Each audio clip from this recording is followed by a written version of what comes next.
Good evening and welcome to News at 10 live on TV3. We begin the major news highlights of the day for tonight. Let's start from here.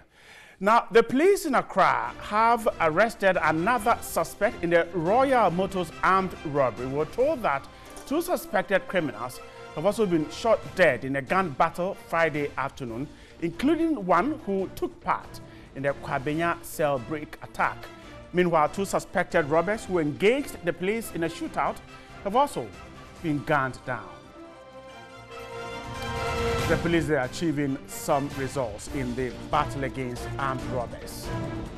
Parliament has approved the LI seeking to give legal backing to the law school entrance examination amidst controversy.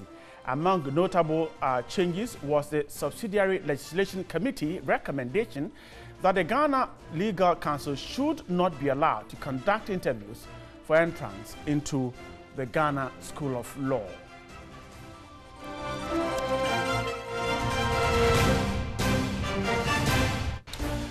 Two water bottling companies, Aquafill and Multipack, have shut down due to the enforcement of the excise tax stamp.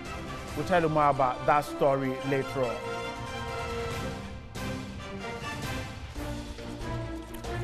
And as we told you, that two companies have shut down as a result of the excise tax stamp.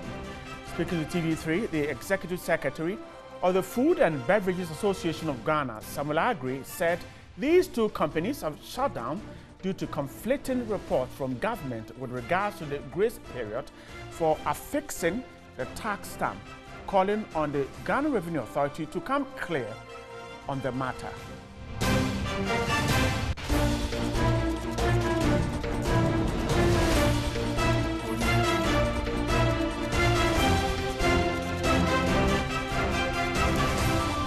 And when we hit the international front, we'll tell you what's happening in Burkina Faso, where gunmen have launched attacks in the capital, Ouagadougou, with the French embassy and the military headquarters among the apparent targets.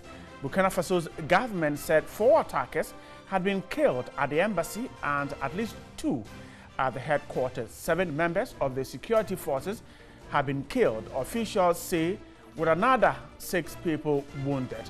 Other reports put the death toll far higher.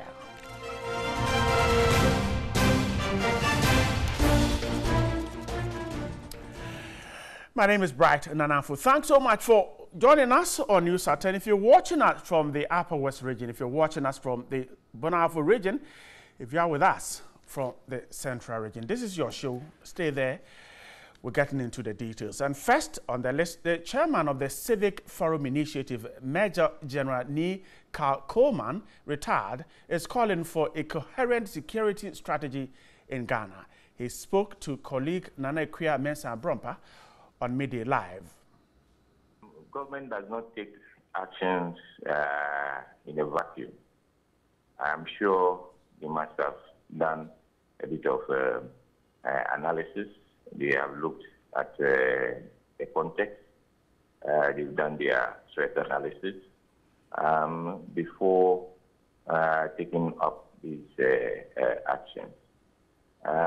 But you see, that takes us back to issues that some of us have raised many, many years back, that we need a coherent security policy and strategy to be able to see our way clear when we are faced with this thing.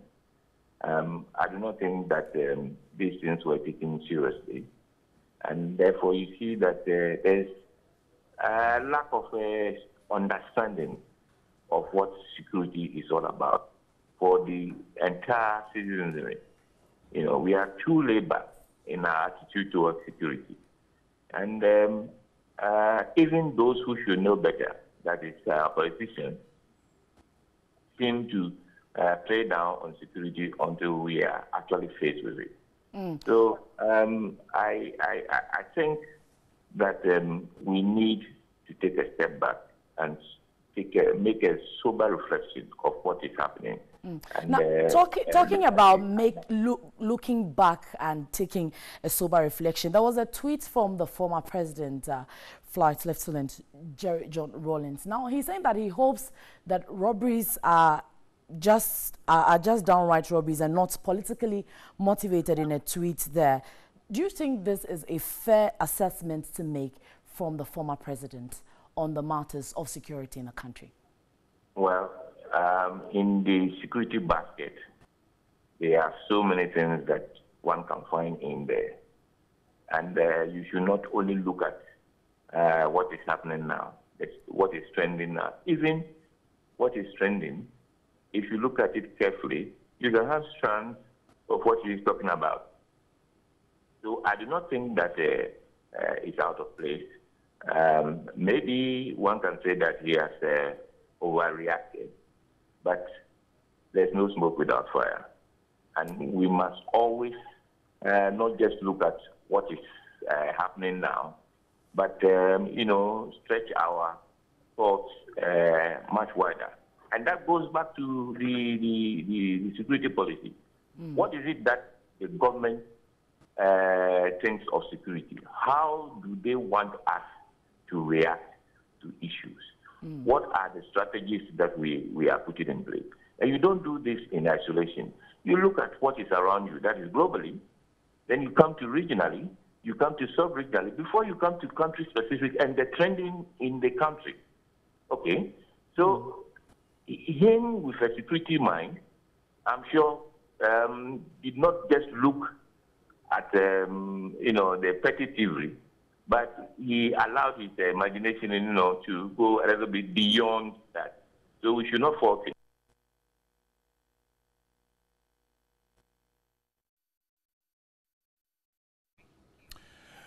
Right, we are still staying on the issue of security, and workers at the North Industrial Area in Accra say they do not, or they are so scared of attacks by armed robbers despite an assurance from government to beef up security. The Minister for Information, Mustafa Hamid, told journalists on Thursday the Operation Calm Life team will be enhanced to combat criminal activities in parts of the country. The North Industrial Area is a suburb of Accra noted for its industrial and commercial activities, but the industrial hub is fast becoming a target for armed robbers. Workers confirmed being gripped with fear following the daring armed attack on Royal Motors and another foil robbery incident.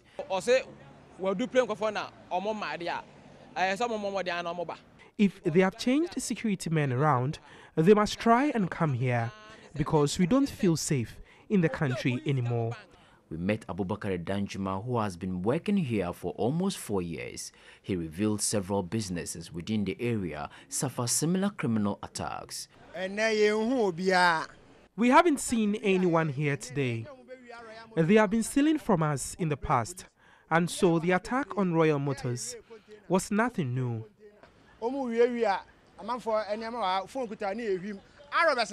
Security here is still lax, and perhaps nothing highlights this better than this security man sleeping on duty. Many workers here say they feel unsafe and have to close early. In the past, we were closing between 6 and 7 p.m., but now most of us close around 4 p.m. due to the heightened insecurity in the area. Others have been compelled to hire security men they have little faith in, but at high costs. Workers here expect constant patrol by the security agencies to ward off criminals.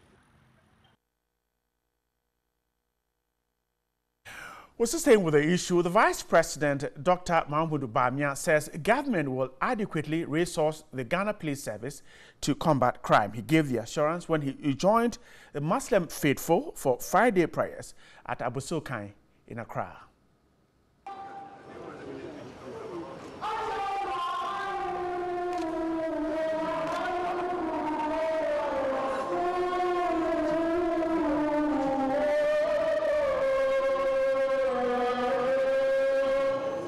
Vice President Dr. Mahamudu Bawumia was received by Muslim leaders. He joined the prayer session to seek God's intervention for the nation.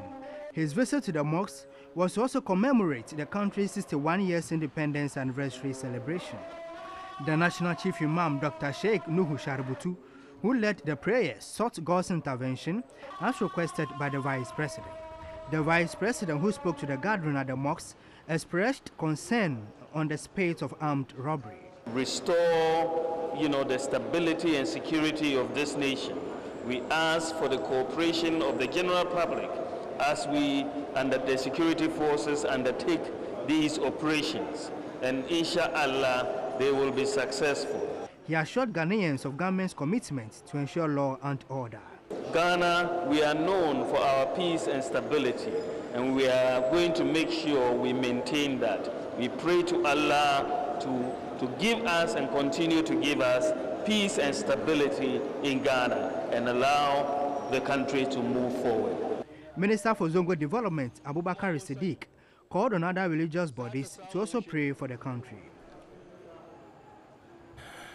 Vice President Dr. Mahmoud Bawumia there talking on the security situation in the country. This is News at 10. When we come back, we'll tell you what happened in Parliament as the House passed or approved the LI seeking backing for the law school entrance examination. Stay with us. This is News at 10. Thanks so much for staying there with us. Now let's shift attention to Parliament. And there was drama in the House as the House approved the LI seeking to give legal backing to the law school entrance examination. Parliamentary correspondent Mercy Darlin Loko has the rest of the story. A former Deputy Attorney General, Dr. Dominic Ayeni, argued the legislative instrument LI was unconstitutional and urged the House to reject it. The right to equal opportunity under the Constitution, specifically Article 25, is not being upheld by the actions that are taken by the GLC and the Board of Legal Education. On the basis of that, Mr. Speaker, I submit and urge members of this August House to throw out the legislative instrument that seeks to legalize what is otherwise an unconstitutional or illegal act. Minority Chief Whip Alhaji Muntaka Mubarak said the House would be engaging in an illegality if it approves the LI. However, members of the majority held a different view. At this stage, the Speaker of Parliament, Right Honourable Professor Michael Quay, put the question for the approval of the rejection of the LI. All those in favor say aye. Aye. Those against say no. No. The ayes have.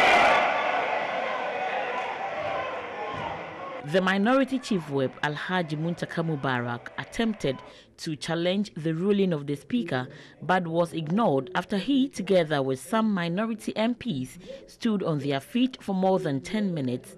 This led to the opposition MPs disrupting parliamentary proceedings amidst banging of fists and chanting of war songs.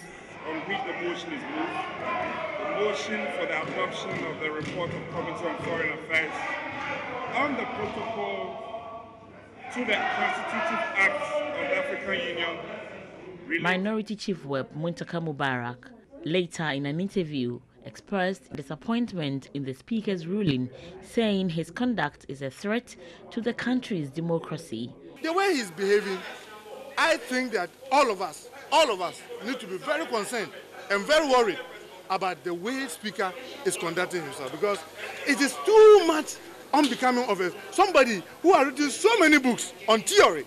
Now he has the opportunity to turn his theory into practicals, and he's completely messing up.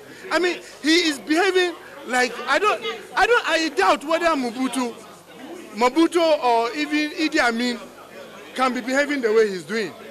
However, Majority Leader Osei Mensah Bonsu held a contrary view. In allies, you require two things to annul it.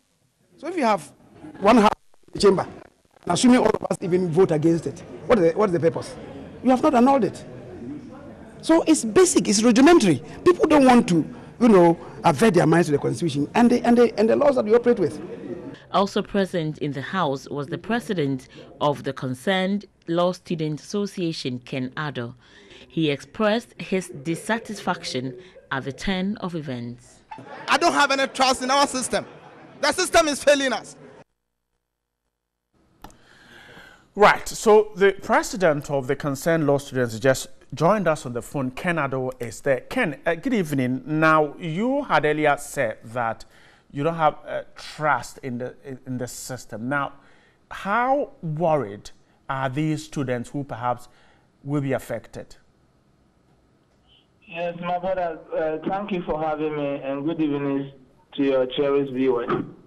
It is just so sad that the decision taken by the Speaker of Parliament today, when the way it went, we were in Parliament today, and looking at how debate in Parliament went, we were so optimistic of getting this LI annulled, and for us to have received this decision from Speaker so autocratic, so mafia. I mean, it is just sad, a sad day for Ghana.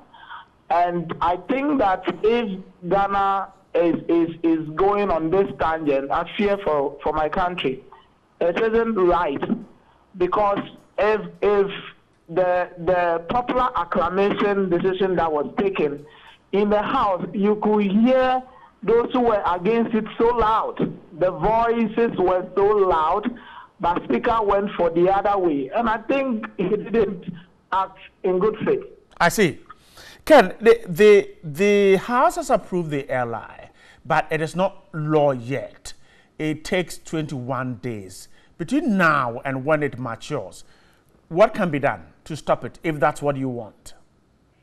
Yes, I'll answer that question, right. But then there was some serious kind of developments in Parliament today when the former Deputy Attorney General and Minister of Justice, Dr. Dominic Ayini, who was then a member of their legal council, made the point that the introduction of entrance examination and interview basically was not to cure any mischief of standards and quality, but it was a calculated attempt to just, limit all the numbers that are coming. He made this statement in the floor of Parliament. And our argument that the introduction of same even is illegal and that should not be allowed. But what Parliament has done today for us, there is nothing we can do with Parliament. They have exercised their powers in Parliament and all that. And we don't have a problem with the Parliament today. All we can do is that we will seek redress in court. Okay. And I think we can get an injunction for the implementation of this law if it is passed after 21 days in Parliament. In fact, we can get injunction and further argue the cases that we've been arguing over the month. Let me ask you this. Do you genuinely think that the Ghana School of Law can take the over 3,000 prospective applicants who apply every year? Is that possible? Right, it is so possible. Right, 3,000? when you look at a country such as Gambia, Sierra Leone, Liberia, and Rwanda. Rwanda is just coming from war crisis. Okay, and Rwanda, for one, was practicing civil law jurisdiction, now just moved to common law jurisdiction. Rwanda is able to put mechanisms in place to the extent that Rwandans themselves were able to get so much access, and they've extended access to neighboring countries such as Ghana. And in 2018, Ghanaians dominated their admission. And so Ghana, which has been practicing legal education since 1958, it's been about 61 years that we've been practicing this, and General Legal Council and the state is telling us that they cannot even expand access to allow for its indigents to the extent of extending access to other neighboring countries. Bro, it will interest you to know that some of our colleagues are in Rwanda now at the expense of their families, at the expense of their job, and they will have to do 1 year there come back and come and do post call for another 1 year at a cost of about 6,000 to 7,000 pounds. Right? Isn't it so worrying? I see. That we will be treating our own like this. And today, you will hear the majority leader arguing based on capacity. Capacity should not be the basis to deny somebody's legal right to education. That is our point. And today he was trying to read Article 25, and he himself was caught in the net when Article 25 stipulated that, look, tertiary education should be, access should be open to everybody, and capacity should be considered, but appropriate mechanism and steps should be taken to provide same for everybody in the country. It is a right. It is not a privilege. That is what they must know. Ken. They pointed out some provisions in the Parent Act that the new airline is in sharp contravention of, but still they went ahead with the mafia tactics and passed this airline into law. All right, Ken, let's see what happens in court if your people manages to go to court. Grateful for your time with that. Ken Addo is the leader of a concerned law students who are still agitating that the entrance exams must be scrapped. This is News at 10. Some other stories tonight.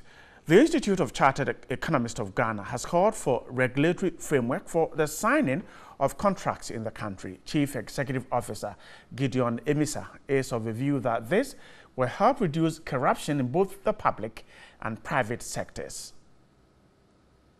We have been able to come up with our Public Procurement Act. However, we still have issues with regards to the framework governing signing public contracts in the country, and we have to give much attention to it. So you realize that a project must have gone through all the procurement processes and procedures, but then the value for money issue which comes with the contract signing, there appear to be some lapses there.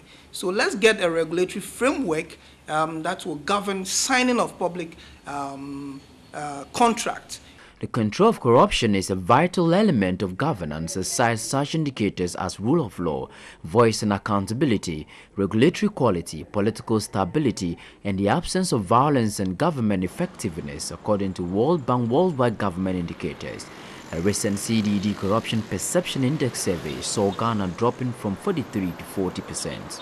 Chief Executive Officer of the Institute, Gideon Emisa, noted corruption signals serve as ingredients for poverty assessment. He explained the ill effect of corruption is increased inequality, loss of revenue, distortion of public spending, loss of consumer, business and investor confidence. You want to look at it and see how transparent some of these public institutions are fighting corruption. How transparent is it?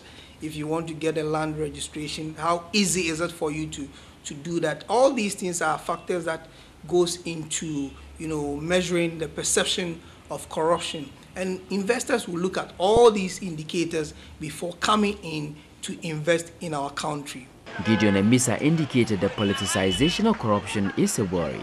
Corruption in this country, one way or the other, have been branded and given names all to score political points, and these things do not help us as a country. Almost after every election the following year, our ranking or our score on the corruption perception index drop, and this goes to confirm the fact that we tend to play politics with corruption by the incumbent administration trying to prove corruption of the previous administration, while the previous administration also wants to justify the fact that the incumbent is also corrupt. The Audit Service has secured $1.5 million from the World Bank to automate its operations. The project, when completed, is expected to reduce the turnaround time for clients. For many years, the Audit Service has relied on the manual computation of data, with clients traveling to the headquarters in Accra to get their documents verified. Most disturbing is that the service is unable to track the operations of other departments and ministries. This situation, according to officials, creates undue delays and backlog in documentation. The $1.5 million from the World Bank is to enable the service to automate its operations. The supervisor sitting in Accra should be able to see whatever they are doing on the field by the press of a button, and also to make input if it becomes necessary. Because sometimes you go to the field and you bring a report and you are asked to maybe go back and do further works. And that's what we want to, avoid. To enhance its operations, the service has again secured another $500,000 from a Swiss bank. Part of the amount is to be used to train staff. Capacity burden for the staff is paramount, because we also engage in international assignments and all that. We need to always sharpen our staff when they go to the field to audit. The audit service is confident that automation would enhance its operations. And of course, thanks so much for staying there for us. Those of you who watched us from your various ones, we're grateful. And of course, to my cameramen in the studio, Stephen Nete, Christopher Sowa, and Nine Pence. Did a great job. James Tete and Theophilus Clotte were my sound men. And of course, it included Albert Mensah, Ben Mensah, and all those great guys. Of course, studio director, Babina Finn Walker. Thanks so much for your time. My name is Bright Nanamfo. Have a good night, but stay right here on TV3. Good night.